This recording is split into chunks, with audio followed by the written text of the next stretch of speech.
बिस्मिल्लाहिर्रहमानिर्रहीम, अस्सलाम वालेकुम। सच न्यूज़ पर आप देख रहे हैं प्रोग्राम न्यूज़ और मैं हूं आपके साथ काशिफ रजा। प्रोग्राम में सबसे पहले शामिल कर लेते हैं टॉप स्टोरीज। मुज़ाकरात कामयाब, हज़ारा बरादरी का धरना खत्म, तदफीन के बाद वज़ीर आज़म का दौरा कोटा। साथ ही साथ हम बात करेंगे बैरूनी क़ुव्वतें मुल्क के अमन मान को नुकसान पहुँचाने के दर पर तदारुक क्या।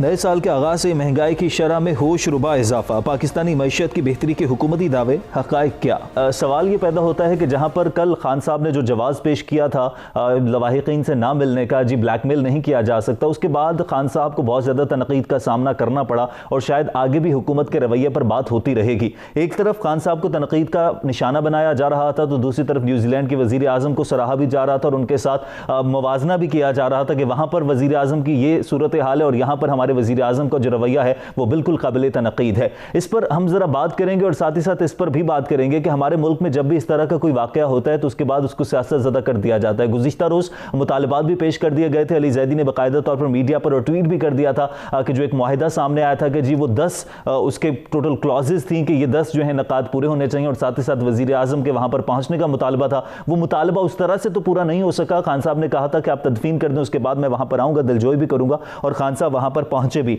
अब क्या वो मुतालबात पूरे हो सकेंगे? उसके बाद अब मज़ीद क्या होना चाहिए? जो तहकीकाती कमीशन बनाया गया है, जो कमेटी तश्कील दी गई है, वो तहकीकात कहाँ तक पहुँचेंगी? और साथ ही साथ हम ये भी बात करेंगे कि जब ऐसे मामलात होते हैं तो उसके बाद इनके तदारुक के लिए क्या करना चाहिए। डिफेंसिव पॉइंट ऑफ व्यू तो हम ब्रेक के बाद जानेंगे, लेकिन फिल वक्त हम सियासी तौर पर बात करेंगे कि मुल्क में जब इस तरह का सिनेरियो है तो हुकूमत की क्या जिम्मेदारी बनती है। ऑपोजिशन जमातें वहां पर पहुंची और जिस तरह से वहां पर भी बात होती रही और ऑपोजिशन जमातों ने वहां पर जो बातें की उसके रद्द-ए-अमल में जो वुज़रा थे वो ट्वीट करते रहे और जो स्टेटमेंट्स आते रहे, क्या ये मामलात इसी तरह से होते रहेंगे? और जिस तरह से अदम इस्तेहकाम की तरफ मुल्क जा रहा है तो आने वाले 2.5 साल जो पाकिस्तान तहरीक इंसाफ के बचे हैं उनमें क्या मुश्किलात मजीद बढ़ जाएंगी? और कारकर्दगी के साथ साथ अगर इस तरह के मामलात होते रहे और इन मामलात पर इसी तरह का रवैया रवा रखा गया तो फिर मुल्क किस नहज पर होगा? और इस सारी सूरत हाल पर बात करने के लिए मुझे प्रोग्राम में वीडियो लिंक पर ज्वाइन किया सीनियर तज्ज़िया मुजाहिद बरेलवी साहब ने। मुजाहिद साहब बहुत शुक्रिया आपके वक्त का। मुजाहिद साहब, सारी सूरत हाल जो रही वो आपके सामने है, जिस तरह से हुकूमत का रवैया रहा, दूसरी तरफ कल जो खान साहब ने जवाब पेश किया था उसके बाद उन्हें तनकीद का निशाना बनाया जाता रहा और उनका मवाजना किया जा रहा था न्यूजीलैंड के वज़ीर आज़म के साथ कि वहां पर क्या रवैया है और यहां पर क्या रवैया है। इस तमाम तर रवैये को, सूरत हाल को आप क्या कहेंगे? देखिए, एक मेरे ये समझता हूँ जो हो सकता है पॉपुलर स्टैंड ना हो, लेकिन वो बात ये साबित हुई और मैं बहुत पस मंज़र में भी नहीं जाऊँगा और ज़्यादा क्योंकि वक्त कम है। मैं ख़ुद हज़ारा टाउन कह लें, ये अलमदार रोड कह लें, मेरे ख्याल शायद मैंने जितनी डॉक्यूमेंट्री बनाई है पिछले चंद बरसों में शायद बहुत कम चैनलों ने बनाई हूँ। मैं बहुत करीब से उनके दुख गम को देखता रहा हूँ। ये जो मसला था और शायद आपको पस मंज़र हो कि इसमें एक तकसीम हो चुकी थी। जो इलेक्टेड हुकूमत के साथ MPA थे, अब्दुल खालिक हज़ारा और दूसरे कायल और जो दीगर लोग थे, अव्वल तो ये 10 लोग थे जिनमें 7 अफगान थे, 3 कानकुनी के मजदूर थे, कुल 10 थे। इस पर सियासत तो होनी ही नहीं चाहिए थी। दूसरी ये कि वो इमरान खान साहब ने, प्राइम मिनिस्टर साहब के नाम से मैं आमतौर पर कहता हूँ जी, सोचते अंग्रेज़ी में, बोलते उर्दू में। ये लफ्ज़ जो है ब्लैक मेलिंग का लफ्ज़ वो उधर PDM की तरफ जा रहा था। लेकिन मुझे ये बताइए कि दुनिया में ये कहाँ होता है कि आज जब वो लोग जो कबूल कर रहे हैं दाइश वाले, जो ये अफ़गान तालिबान, पंजाबी तालिबान, लश्कर, अल-कायदा, ये सैकड़ों लोगों को रोज़ मार रहे होते हैं, धमाके कर रहे होते हैं, आपने गौर किया पिछले 10 दिन में किसी ने मदम्मत ही नहीं की? मुझे बस एक चीज़ वाज़े कर दीजिए, अभी जिस तरह से आपने बोला ना कि सोचते खान साहब जो हैं वो अंग्रेज़ी में हैं लेकिन बोलते उर्दू में हैं, तो मैं ये समझ पाया हूँ आपकी बात से कि खान साहब ने इस मामले पर उनका पॉइंट ऑफ व्यू दुरुस्त था लेकिन इसको एड्रेस बेहतर तरीके से नहीं कर पाए। बिल्कुल आप दुरुस्त कह रहे हैं और ये आपसे आज से नहीं है, बेशुमार बार खान साहब जो है मिस हैंडल कर रहे हैं, बहुत बड़े पुरकशिश वादे कर रहे हैं। मैं इस वक्त तफसील में नहीं जाऊँगा कि खान साहब से क्या क्या गलतियाँ हो रही हैं। तो मुजाहिद साहब, फिर अभी जो आप ऑपोजिशन की बात कर रहे थे कि उसी दिन बन्नू में जलसा हो रहा था, बहावलपुर में जलसा हो रहा था, तो ऑपोजिशन के वहां पहुंचने के मकासद फिर सियासत करना था या वाकईतन वहां पर दादरसी के लिए गए थे? आपने सुना नहीं मरियम और बिलावल की तकरीर में मैयतों के सामने क्या कर रहे थे? और खुद और तारीख उठाइए, जो बड़े बड़े वाक़े हुए हैं आपको याद होगा वो नून लीग और पीपल्स पार्टी के दौर में हुए हैं। और ये नून लीग थी जिन्होंने क्विटा शूरा को जगह दी, ये नून लीग थी जिन्होंने तालिबान और मुझे तो ये आप लोग पता नहीं कहाँ से ये जो सॉरी टू से इन कैमरे के सामने सहाफ़ी खड़े होते हैं, कोई मरियम बीबी से ये नहीं कह सकता था बीबी आपके जो वालिद ने सन 1988 में जो पहली इलेक्टेड गवर्नमेंट थी बेनज़ीर भुट्टो की, उसको ख़त्म करने के लिए उसामा बिन लादेन जो इन तमाम दहशत गर्दों का बाप था, इन तालिबान का, इन पंजाबी तालिबान का, इन लश्करों का, इन अलकायदा साहिबा, उससे 50 करोड़ रुपए लिए थे उनकी गवर्नमेंट ख़त्म करने के। कोई सवाल नहीं करता इनसे, ये पूछता। यानी खुद इनका बिल्कुल मादी पाक साफ है। चाहे मौलाना फजल रहमान हो, चाहे मरियम शरीफ ख़ानदान हो, ख़ास तौर पर इन लोगों ने तालिबान को इस यहाँ पर पनपने फूलने में इनके जो रूहानी बाप थे ज़िया-उल हक के ज़माने से आज ये किया। और आज इस मुल्क के आज ये असर हो रहा है। आज 30 लाख अफगानों को किसने दिए शनाख्ती कार्ड, 35 लाख पासपोर्ट किसको दिए। और आज ही मैं पढ़ रहा था कि तालिबान का अमीर मुल्ला अख्तर जो है, जो ईरान के बॉर्डर में मारा गया था, आपको इल्म है कि कराची में उसकी कितनी जायदाद थी? 40 करोड़ की जायदादें थी उसकी। आज कोर्टों ने कहा जायदादें ली जाएं। ये इनके दौर में रखा गया है। सारी मलबा इमरान खान पे। इमरान खान से, हाँ, हम इमरान खान से इख्तिलाफ करेंगे कि आपने गलत वादा किया कि 1 करोड़ मुलाजमत जो नहीं सके। हाँ, हम उनसे कहेंगे कि 50 करोड़ जो आपने नौकरियां को पता नहीं क्या क्या वादे किए थे वो पूरे नहीं किए। लेकिन अगर तालिबान और इनके अलाए दहशतगर्द तखरीबकार, इन्हें तो इनके दौर में पाले गए या इनके जो मेंटोर और रूहानी बाप हैं उनके ज़माने में मारे गए हैं। काशिफ, तो मुजाहिद साहब, फिर देखें, आपने जो बड़े बड़े तफसील से सारा सिनेरियो बयान कर दिया कि किस दौरे हुकूमत में क्या क्या होता रहा। खान साहब भी अगर गलत करेंगे तो हम इख्तलाफ रखेंगे। लेकिन अब सवाल ये है कि इस तरह के मामलात, ये सारी सूरत हाल कब तक सियासत की नज़र होती रहेगी? ये सियासी जो रवैये हैं ये कब तब्दील होंगे? कब ये सारे मामलात ये सियासत की भेंट चढ़ते रहेंगे? देखिए, ये बात करना इसलिए वो है कि बदकिस्मती से अब आप ये देखें ना, कोरोना कौन लाया? कुछ नहीं। और तो और अब तो हंसी आती है, ट्रंप ने दुनिया के सबसे बड़े जमहूरिया में पार्लियामेंट पे ही हमला कर दिया, 4 बंदे ही मार दिए। और मुझे याद आ गए, मुझे लगा वो नवाज शरीफ की याद आ गई कि वो भी पंजाबी वज़ीर आज़म बन गया। नवाज शरीफ, उसने भी सुप्रीम कोर्ट पे हमला किया था ना, याद है आपको? जज भागे थे पीछे दरवाजे से। जी जी। ये अमेरिका में होने लगा है। ये मोदी जो है वो किस तरीके से जो दरिंदगी से कश्मीरियों को मार रहा है, और मुल्कों में क्या हो रहा है। तो ये मैं समझ रहा हूँ कि इस वक्त जो है कम से कम इन मजलूम, जिनके 2000 से ज़्यादा लोग मारे गए हैं, जो हज़ारों शहर छोड़ने पे गए हैं, जो इंतहाई पढ़े लिखे थे। और अभी मैं 3 महीने पहले गया था, 1.5 साल से बड़ा सुकून था हज़ारा टाउन में। नोट पर मैंने तो पूरी, मैं बताया ना, पूरी डॉक्यूमेंट्री बनाई, इनके दौरान बैठा हूँ, खाना खाया है। और ये इन्हें नहीं भाया, बड़ा आसान था। और जो लोग बलूचिस्तान गए हैं, और मैं तो ख़ास तौर पर मेरे ख्याल में दूसरा घर गया हूँ, 20-30 मील तक चले जाइए, ना कोई चौकी, ना पुलिस, ना सिक्योरिटी, पहाड़ों के दरमियान बेचारे लोग काम कर रहे हैं। आप उन्हें मार दें, ज़िबा कर दें, ये कोई बहादुर नहीं है लोग। और सबसे ज़्यादा मुझे हैरत की बात है कि इस दाइश की कोई मजम्मत नहीं कर रहा। लेकिन मुजाहिद साहब, अब जरा थोड़ा सा अगर इस पर आ जाएं, इस वक्त मुल्क किस नहज पर खड़ा है? एक तरफ पीडीएम की तहरीक, फिर ये मामला हो जाना, इस पर एहतजाज होना, मुजाहिरे होना, और अब ये सारी सूरत हाल, मुल्क इस वक्त किस नहज पर खड़ा है? और आने वाले 2.5 साल हुकूमत के लिए मजीद कितने मुश्किल होंगे? देखिए, एक इत्तेफाक ये है, उसमें मैं भी शामिल हूँ। हम आमतौर पर मुल्क के तमाम हालात को सिर्फ एक निगाह से देखते हैं। हम यहाँ बहुत मज़बूत चीज़ें नहीं देखते। आज ही मैं पढ़ रहा था, ऐसा नहीं है एहसास सेहत कार्ड था या बेनोई इनकम सपोर्ट के ज़रिए लोगों को पैसे मिले। 44 लाख लोगों में पैसे बटे, इतने अरब रुपया। ऐसा ये नहीं है कि कोरोना का मुकाबला। आज पाकिस्तान का सबसे बड़ा अखबार, जो सबसे बड़ा मुखालिफ था, उसने कहा कि तहरीक इंसाफ की हुकूमत, 93% लोगों ने कहा कि नहीं साहब, उन्होंने कोरोना का अच्छी तरह मुकाबला किया है। अमेरिका के जैसे मुल्क में 3-3 हज़ार लोग मर रहे हैं। इंडिया में इतनी अमवात हो रही हैं। अल्लाह का शुक्र है, अल्लाह की मेहरबानी है कि हमारे यहाँ 50 से ज़्यादा अमवात नहीं बढ़ रही हैं। लोग, जबकि गरीब मुल्क है जो सेहत का जैसा नाम हुआ है। आज मैं पढ़ रहा था कि रेमिटेंस जो है 19% बढ़े हैं। मैं इकॉनमी का आदमी नहीं हूँ।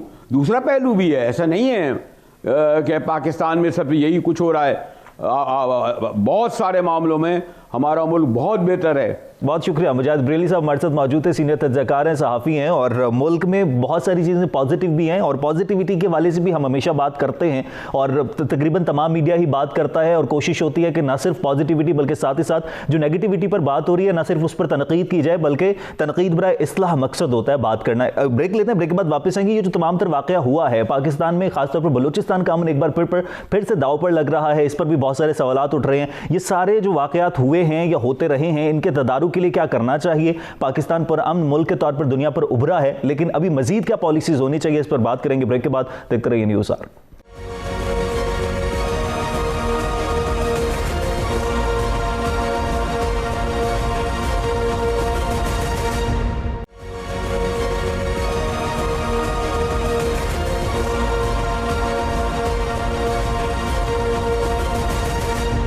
ऑलराइट जी, वेलकम बैक। ब्रेक के बाद वापस आने का शुक्रिया। और माली साल 2020-21 की पहली तिमाही में महंगाई की शरह बुलंद रही है। स्टेट बैंक ने रवा माली साल की पहली तिमाही रिपोर्ट जारी कर दी है और रिपोर्ट के मुताबिक साल 21 की पहली तिमाही में कोविड से कबल की सूरत हाल पर वापस लौटी है, लेकिन माली साल की पहली तिमाही में महंगाई की शरह में इजाफा हुआ है। मरकजी बैंक के मुताबिक बैरूनी और मालियाती सूरत हाल बेहतर हुई है और खदमात के शोबे में भी अच्छी पेशरफ्त रही है। रवा साल GDP ग्रोथ 1.5% से 2.5% रहने की तवक्को है, लेकिन साथ ही साथ महंगाई में इजाफा होता भी नजर आ रहा है। जो अशिया खुरनोश की कीमतों की हम हमेशा बात करते हैं, अगर हम चीनी की कीमत की बात करें तो चीनी की कीमत बढ़ी है और गुज़िश्ता 3 हफ्तों से मुसलसल बढ़ रही है। अगर मार्केट ज़राए के मुताबिक 3 रोज़ के दौरान चीनी की कीमत में 8 रुपए तक इजाफा हुआ है। होलसेल रेट 88 रुपए फी किलो के बाद रिटेल जो प्राइस है वो मजीद ऊपर चलेगी है। साथ ही साथ जो कुकिंग ऑयल है वो भी बढ़ गया है, उसकी कीमत भी ज़्यादा होगी और 100 के फिगर में अब चीनी चलेगी है वापस। लेकिन हुकूमत हमेशा से यही बात करती आई है, खान साहब ने खुद भी ये कहा था कि अब हम जो है वो चीनी को इंपोर्ट करेंगे तो उसके बाद जो चीनी का बहरान है वो खत्म हो जाएगा, लेकिन बहरान खत्म नहीं हो रहा है। जब भी कार्रवाई की बात की जाती है माफिया फिर से मुतहर्रिक हो जाता है। इस पर थोड़ी सी बात करेंगे, साथ ही साथ हुकूमती दावों और ऐलानात की भी बात करेंगे, क्योंकि हुकूमत ये दावे करती है कि जो है वो चीज़ें बेहतर होती जा रही हैं। और खान साहब ने कल भी ट्वीट किया था कि नवंबर दिसंबर 2020 में हमारी बरामदात के मुकाबले में भारत और बांग्लादेश की बरामदात मनफी रही हैं। इस सारी सूरत हाल पर हम बात कर लेते हैं। मुझे प्रोग्राम में मिर्जा अख्तार बेग साहब ने ज्वाइन किया, इकोनॉमिस्ट हैं, सनतकार हैं। बहुत शुक्रिया मिर्जा साहब आपके वक्त का। मिर्जा, इस वक्त जो सारी सूरत हाल चल रही है, एक तरफ कुछ पॉजिटिव खबरें भी आ रही हैं जी, रेमिटेंसेस में इजाफा हुआ है, साथ ही साथ महंगाई जो है वो भी बढ़ रही है। क्या सूरत हाल है इस वक्त ओवरऑल? देखिए, आपने बिल्कुल सही कहा कि खाने पीने की अशिया खुर्दनोश कंट्रोल होके नहीं दे रही हैं और उसमें बावजूद इसके कि इंपोर्ट अलाउ की गई थी और वाफर मकदार में कहा गया था कि इन्वेंट्री मौजूद है, लेकिन डिमांड सप्लाई मैकेनिज्म को मेंटेन नहीं कर सके। दूसरे प्राइस कंट्रोल लिस्ट पे एडमिनिस्ट्रेटिव मेजर्स मुझे बड़े कमज़ोर नज़र आए। आप डिप्टी कमिश्नर लेवल के ऊपर नीचे जो सुपरवाइजर्स होते हैं, जो ये मार्केटों का दौरा करते हैं और वो देखते हैं कि वो प्राइसेस वही हैं जो ऑफिशियल कीमतें हैं, उसमें भी मुझे संजीदगी नज़र नहीं आई। तो मैं समझता हूँ कि खाने पीने की अशिया में हुकूमत को बड़ा सेटबैक हो रहा है। हालांकि अफरात ज़र जो है वो 8% के करीब है, जो सिंगल डिजिट है, लेकिन खाने पीने की अशिया में जो महंगाई है वो ज़्यादा डिमांड सप्लाई मैकेनिज्म को मेंटेन नहीं कर रहे हैं और एडमिनिस्ट्रेटिव मेजर्स बिल्कुल नहीं है। लेकिन कुछ चीज़ों में बेहतरी यकीनन आई है। मिसाल के तौर पर remittances all time high $14 billion cross कर गई हैं 6 महीने में। तो अंदाज़ा यही है कि 26 बिलियन डॉलर, $27 बिलियन भी पहुंच सकती हैं, और जो एक बड़ी खुशाइन बात है। और हर महीने की इनकी $2 बिलियन एवरेज आ रहा है। और ये वजूहात जो मैंने इसकी समझने की कोशिश की, तो इसकी एक वजह तो ये आई है कि FATF के बाद अब ओवरसीज पाकिस्तानियों के लिए आसान ये रहा है कि वो हवाला या हुंडी से पैसे भेजें। दूसरा, डिजिटल रोशन पाकिस्तान अकाउंट जो खुला है, जिसमें आप अपने पैसे डाल सकते हैं, फ़ौरन सिंपल तरीका अकाउंट खुल जाता है, उससे वो अपने पाकिस्तान में पैसे ट्रांसफ़र भी कर देते हैं। इन सब चीज़ों ने रेमिटेंसेस को फ़रोग़ दिया है। एक्सपोर्ट भी इजाफा हुआ है। नवंबर दिसंबर में हमारी एक्सपोर्ट जो है वो बढ़ी है। टेक्सटाइल की बिलखुसूस एक्सपोर्ट्स में बड़ा वाज़े हुआ है। और ये वो ऑर्डर हैं जो बांग्लादेश या इंडिया के थे, और कहा यह जा रहा है कि इंडिया में क्योंकि कोरोना की शिद्दत बहुत ज़्यादा है, लिहाजा बायर का जो कॉन्फिडेंस है वो इंडिया पे नहीं है कि ये वक्त पे डिलीवरी दे सकेंगे या नहीं, और वो ऑर्डर पाकिस्तान मुंतकिल हुए। बहरहाल हमें इन सब चीज़ों से फ़ायदा उठाना चाहिए। टेक्सटाइल पॉलिसी आने वाली है, उसमें एक चीज़ मैं आपको प्रोग्राम के तवज्जुह से बहुत strong recommendation doctor Hafeez Sheikh को भी और बिलखुसूस रज़ाक दाऊद साहब को जो एडवाइज़र हैं प्राइम मिनिस्टर के ऑन कॉमर्स, के zero rating sale tax 5 sector को कर दें। ये ज़ीरो रेटेड था इंक्लूडिंग टेक्सटाइल, फिर उसको हटा के उसके ऊपर सेल टैक्स लगा दिया था। इतना बड़े पैसे 17% आपके इनवाइसेस के जमा होने शुरू हो गए थे, उससे वर्किंग कैपिटल बड़ा मुतासर हो रहा था। ये बात सही है कि नए चेयरमैन एफबीआर और जो member inland revenue doctor Ashfaq हैं, उन्होंने फास्टर सिस्टम इंट्रोड्यूस कराया है जिसके तहत 72 या 76 घंटे में पहली किस्त जो है सेल टैक्स की वापस हो जाती है, लेकिन उसकी आगे की जो डेफर्ड होती है उसकी वापसी वही कम्बरसम है, वही टाइम लगता है। और कमर्शियल एक्सपोर्टर जो छोटे होते हैं, जो टोटल एक्सपोर्ट कर देते हैं, जो लेते हैं आगे, ना इन्वेंट्री का उनका मसला होता है, ना लोकल सेल का मसला होता है, उनके ऊपर भी कंडीशन लगाई हुई है कि जी 12% एक्सपोर्ट से ज़्यादा सेल टैक्स रिफंड नहीं होगा, और उनके टोटल सेल टैक्स के रिफंड में वो रोक लेते हैं फिर, और उसका कोई मैकेनिज्म भी नहीं है कि वापस कैसे किए जाए।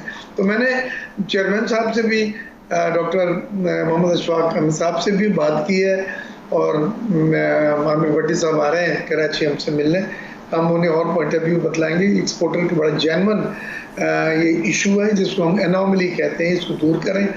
आपने ये छोटी छोटी चीज़ें दूर करेंगे तो एक्सपोर्ट में क्वांटम जंप आएगा। मुझे खुशी है कि वज़ीर आज़म ने टैरिफ के ऊपर 7.5 जो है डॉलर जो है MMBTU गैस का और 6.5 सेंट्स पावर टैरिफ, बिजली का टैरिफ कराया जो खत्ते के दीगर ममालिक में। आज हम ये कह सकते हैं कि टैरिफ में हमें लेवल प्लेइंग फील्ड मिल गई है। और अल्लाह मिर्जा साहब, ये सारी चीज़ें इंटरलिंक्ड है। इंपोर्ट बिल्स की बात करें, एक्सपोर्ट बिल्स की बात करें, साथ में ट्रेड की बात करें, आप जो पॉलिसीज़ की बात करें, ज़रा दो चीज़ें फरमाइएगा। एक तो ये कि एक्सपोर्ट को मज़ीद बढ़ाने के लिए किस तरह की पॉलिसीज़ आनी चाहिए। दूसरा, दिसंबर में पाकिस्तान का जो ट्रेड डेफिसिट है वो बढ़कर $2.68 अरब पर पहुँच गया। ट्रेड डेफिसिट भी तो हमारा बढ़ रहा है। बिल्कुल सही कह रहे हैं। इन्होंने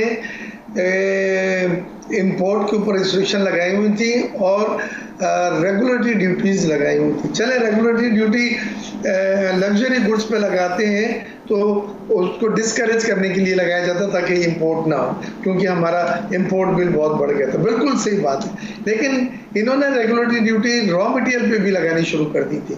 डाइज हैं, केमिकल्स है, मेन मेड फाइबर है, सिंथेटिक फाइबर है, पॉलिस्टर यार्न है। अब हमारी एक्सपोर्ट जो है वो इंपोर्ट बेस है। आप रॉ मटेरियल ज़्यादातर इंपोर्ट करते हैं और फिर उसको आप कन्वर्ट करके वैल्यू एडिशन करके एक्सपोर्ट करते हैं। तो जब आपका रॉ मटेरियल महंगा आ रहा है, रेगुलेटरी ड्यूटी उस पर लग रही है, तो आप महंगे हो गए। और मुझे खुशी है कि इन्होंने न सिर्फ उसमें काफ़ी हद तक रॉ मटेरियल पे रेगुलेटरी ड्यूटी हटाई है, जिससे अब फिर इंपोर्ट में थोड़ा सा इजाफा, ये सर्ज देखने में आया है। लेकिन अगर इसके साथ साथ एक्सपोर्ट में क्वांटम जंप है तो ये ध्यान में रखें कि ये मशीनरी या रॉ मटेरियल की इंपोर्ट हमारे लिए लॉन्ग टर्म में बुरी नहीं है। तो मिर्जा साहब, ये जो कीमतों में इजाफा हो रहा है, खासतौर पर अगर हम चीनी की ही बात करें तो खान साहब ने कहा कि अब जो है हम इंपोर्ट करेंगे तो चीनी का बहरान ख़त्म हो जाएगा। चीनी की कीमतों में मुसलसल इजाफा चल रहा है। अब तो क्रशिंग का सीज़न भी है, तो फिर भी कीमतें बढ़ रही हैं, क्या वजूहात है? देखिए, ये स्पेकुलेशन, ये सट्टा है जिसको कहते हैं। हम डिमांड सप्लाई मैकेनिज्म को बिगाड़ देते हैं, यानी डिमांड बढ़ जाती है और सप्लाई को होल्ड कर लेते हैं, स्टॉकिंग कर लेते हैं, वेयर हाउसिंग कर लेते हैं, उसकी वजह से कीमतें बढ़ती जाती हैं।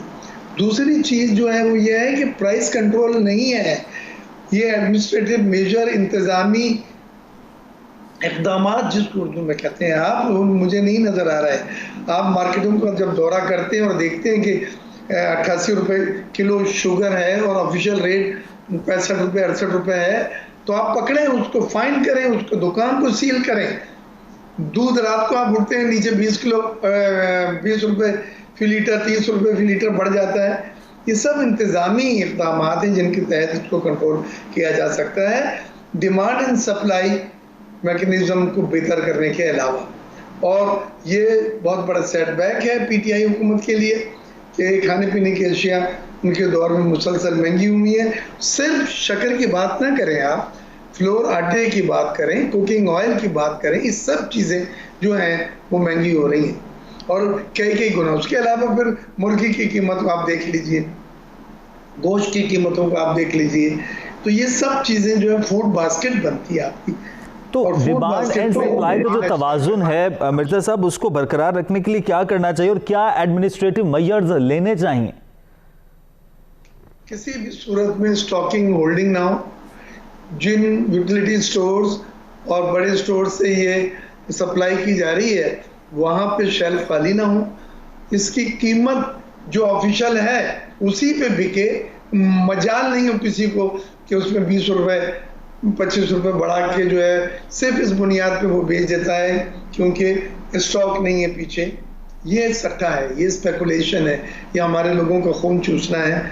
और जब एक तरफ आप दावा करते हैं कि आपके पास शुगर वाफर मकदार में उसके स्टॉक्स मौजूद हैं, इन्वेंट्री मौजूद है, और आप ये भी कहते हैं कि जी मैं सख्त एक्शन दूंगा और ज़ख़ीरा अंदोज़ों को मैं नहीं छोड़ूंगा, तो फिर अगर आप इसके ऊपर इक़दाम करते हैं तो ये चीज़ कंट्रोल में आएगी। और अगर आपने इंपोर्ट अलाउ करके उसको मंगा लिया लेकिन साथ साथ आपने इंश्योर नहीं किया कि वो शेल्फ पे पहुँचे और शेल्फ पे पहुँचने के बाद उसकी इजाफी कीमत ना चार्ज की जाए, जो कंट्रोल प्राइस है वही चार्ज किया जाए, ये चीज़ कभी कंट्रोल नहीं हो सकेगी।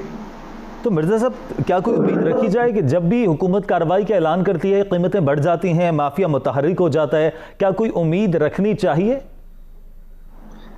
देखिए, उम्मीद तो इस हुकूमत के लिए है सबसे बड़ा, तो ये गरीब के लिए तो जेब पर ढाका है, लेकिन इस हुकूमत के लिए उसकी सबसे बड़ी बदनामगी जो है आजकल हर एक आदमी, आप माइक लेके निकल जाए बाजार में, उससे पूछें कि तेरा सबसे बड़ा मसला क्या है, तो वो यही एक जुमला कहता है कि महंगाई जो है इसने हमारी कमर तोड़ दी, इतनी महंगाई हमने देखी नहीं। अभी मैं एक प्रोग्राम देख रहे थे सलीम साफ़ी का जरगे के नाम से, उन्होंने 2018 से कंपैरेटिव स्टेटमेंट बनाया है इसेंशियल खुर्दोनोश अशिया के आइटम्स का। आप यकीन करें 4 गुना कीमतें बढ़ गई हैं और आमदनी आपकी 1% भी नहीं बढ़ी, बल्कि इस बार तो बजट में वो 10% देते हैं, वो भी नहीं दिया। तो महंगाई को काउंटर करने का सिर्फ एक ही तरीका होता है, आमदन बढ़ाएं। बाहर के मुल्कों में यही फॉर्मूला चलता है, वेलफेयर स्टेट है। आप आमदनी बढ़ा नहीं पा रहे, आपके वसाइल नहीं है, तो फिर कम से कम महंगाई को तो कंट्रोल करें। आप महंगाई को नहीं कंट्रोल करेंगे, आमदनी नहीं बढ़ रही, तो फिर खुदकुशियां होंगी। तो इन्वेस्टमेंट भी तो उस तरह से नहीं आ पा रही है। हुकूमत ये बात करती थी कि जी हम इन्वेस्टर्स को, जो फॉरेन इन्वेस्टर है उसको लेकर आएंगे पाकिस्तान, उसको फैसिलिटेट करेंगे। इन्वेस्टमेंट भी उस तरह से नहीं बढ़ पा रही है, जो लोकल इन्वेस्टर है उसमें भी एतमाद का फुकदान है। तो किस तरह से लोकल इन्वेस्टर के एतमाद को बहाल किया जा सकता है और किस तरह से इन्वेस्टमेंट को बढ़ाया जा सकता है पाकिस्तान? एक चीज काशिफ साहब, पॉलिटिकल स्टेबिलिटी, सियासी इस्तेकाम खुदारा पैदा करें। आपके यहाँ जलसे, जुलूसे, रैली, मार्च, पिंडी मार्च, इस्लामाबाद मार्च, फिर ये अभी आप देखें ये जो हज़ारों वालों को था, कराची पैरालाइज था, फ्लाइटें मिस हुई हैं, नहीं लोग जा सके, लेकिन लोग चुप थे कि वो ऐसा हसास मसला है, उस पर हम ज़्यादा राय जनी नहीं कर सकते। लेकिन उससे बड़ा मसला जो है वो ये सियासी रैलियों का, जलसों का, और ये जो मार्च के बारे में कहा जा रहा है, आप मुल्क में पॉलिटिकल स्टेबिलिटी आप कायम करना होगी। सियासी इस्तेकाम is a must for new investment.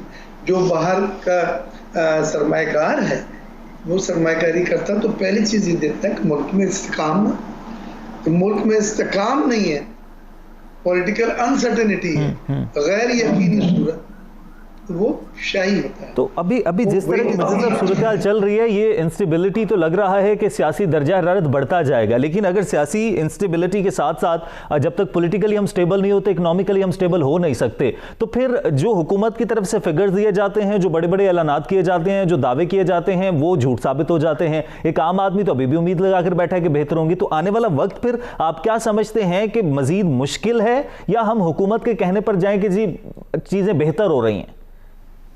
देखिए, मैं तो मुस्बत हमेशा बात करते आया हूँ और आज भी आपसे काशिफ मुस्बत की बात करूंगा। इस वक्त पाकिस्तान को एक अच्छी अपॉर्चुनिटी मिली है। कोविड में पाकिस्तान उन चंद ममालिक में दुनिया के शामिल है जिसने बाउंस बैक किया, यानी वो बहुत जल्दी हमारी चीज़ें तकरीबन नॉर्मल हो गई हैं, हमारी सनतें चल रही हैं, हमारी प्रोडक्शन कैपेसिटी 100% पे 95% पे आ गई है। ऑर्डर मिल रहे हैं 4-4 महीने के, 5-5 महीने के, एक्सपोर्ट्स हो रही हैं, एक्सपोर्ट बढ़ रही हैं। ये कौन सी चीज़ें? ये उन ममालिक के हैं जहाँ पे कोविड ने अभी जकड़ा हुआ है और बायर को कॉन्फिडेंस नहीं है, फेथ नहीं उन ममालिक को ऑर्डर देने का। भाई, इन मौक़ों के ऊपर अपने मुल्क में आप इन ऑर्डर को पकड़ें तो आपका ये लाइफ टाइम ऑर्डर हो जाते हैं। आप उनको सेटिस्फाई क्वालिटी में प्राइस पकड़ के देते हैं, वक्त पे शिपमेंट करते हैं, तो वो ऑर्डर आपके हो गए, क्योंकि आप आपकी मुकाबलती सिकत जो कम्पिटिटिवनेस जो है वो काफ़ी हद तक हुकूमत ने कुछ इक़दाम करे हैं, वो उससे बेहतर हुई है। प्लस FBR ने, डॉक्टर अशफाक और जावेद गनी साहब ने फास्टर सिस्टम से सेल टैक्स से रिफंड वापस करने शुरू करे हैं। 150 अरब रुपए की शायद इनकम टैक्स और सेल टैक्स के रिफंड आए हैं, उससे भी वर्किंग कैपिटल बेहतर हुआ है, कैश लिक्विडिटी बेहतर हुई है। तो ये सब चीज़ आपको एक्सपोर्ट में इजाफा में नज़र आ रही है, लेकिन ये बहुत बढ़ सकता है। ठीक है, बहुत शुक्रिया। इसको बड़ा ठीक है, बहुत शुक्रिया। मिर्ज़ा इख्तियार बेग साहब सनतकार हैं, माहिर माशियात हैं, हमारे साथ मौजूद थे। बात कर रहे थे कि मुल्क में पॉजिटिव चीज़ें हैं, लेकिन ऊपर की सतह पर चीज़ें बेहतर हो रही हैं। मेन ज़रूरत ये है कि निचली सतह पर चीज़ें बेहतर हो, एक आम आदमी को रिलीफ मिले। महंगाई में इजाफा हो रहा है तो साथ ही साथ आमदन में भी इजाफा होना चाहिए, और एडमिनिस्ट्रेटिव मेयर्स लेने की ज़रूरत है, इस तरह की पॉलिसीज़ लाने की ज़रूरत है कि महंगाई में कमी आ सके। मेन आम आदमी का मसला महंगाई। अब देखते हैं कि आने वाला वक्त क्या होता है, क्योंकि सियासी तौर पर तो मुल्क अदम इस्तेहकाम का शिकार है, और जब तक सियासी तौर पर इस्तेहकाम नहीं आएगा, पॉलिटिकल इंस्टेबिलिटी के साथ साथ इकोनॉमिकली भी हम इंस्टेबल ही होते जा रहे हैं। आज के प्रोग्राम से इजाजत दीजिए, अल्लाह ने के पास।